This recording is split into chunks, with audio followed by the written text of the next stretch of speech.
मैं मोहम्मद अकील खान, प्रदेश अध्यक्ष पिछड़ा मुस्लिम मोमिन समाज तंजीम उत्तर प्रदेश की जानिब से ये बात बड़ी जिम्मेदारी से जी न्यूज़ चैनल पर कह सकता हूँ कि आज हिंदुस्तान के जो हालात देश की हुकूमतों ने बना दिया है, पूरी तरीके से मुसलमानों को टारगेट किया जा रहा है। और जिस तरीके से आज मस्जिदों और मदरसों को लेकर के और वक्फ की प्रॉपर्टी को लेकर के, तो ये हुकूमत जो देश की है, नरेंद्र मोदी सरकार, ये पूरी तरीके से आरएसएस, भाजपा, विश्व हिंदू परिषद जैसे संगठन ये मुसलमानों से इतनी नफरत के बीज बो रहे हैं कि इनको एक जगह पर बैठने नहीं देना चाहते हैं। इसलिए आए दिन ये कहीं मस्जिदों को लेकर के, कहीं दरगाहों को लेकर के, कहीं खानकाहों को लेकर के, आए दिन किसी न किसी चीज़ को लेकर के ये देश के मुसलमानों को प्रताड़ित करने की जो कोशिश कर रहे हैं, ये इसमें कभी कामयाब नहीं होंगे। क्योंकि इस देश का 90% जो सनातन धर्म को मानने वाले लोग हैं वो मुसलमानों के साथ कंधे से कंधा मिला करके खड़े हैं। चाहे अभी वक्फ बिल संशोधन को लेकर के बात हो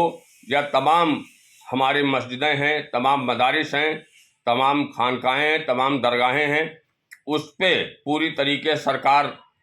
की मंशा मुसलमानों के प्रति ठीक नहीं है। कहीं पर दाढ़ी के नाम पर, कहीं पर टोपी के नाम पर, कहीं मुसलमान के नाम पर, कहीं जिहाद के नाम पर, इस तरीके से जो केंद्र की सरकार और प्रदेश की सरकारें मुसलमानों के साथ बदले की भावना से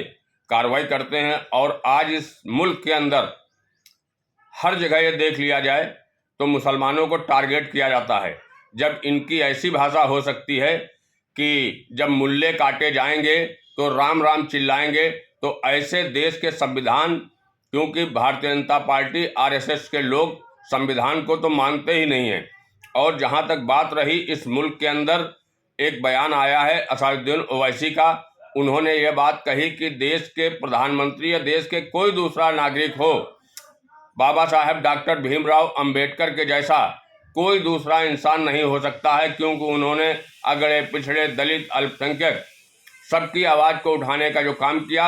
ये वो काबिल तारीफ है। और तमाम अंबेडकरवादी और अगड़े पिछड़े दलित अल्पसंख्यक माइनॉरिटी के लोग आज इस मुल्क के आइन पर, संविधान पर भरोसा करते हैं। और ये लगता है कि सत्ता और हुकूमत हमेशा कभी किसी की नहीं रही है। जिस तरीके से आज दलितों को, अल्पसंख्यकों को इस देश की हुकूमतें पूरी तरीके से टारगेट करके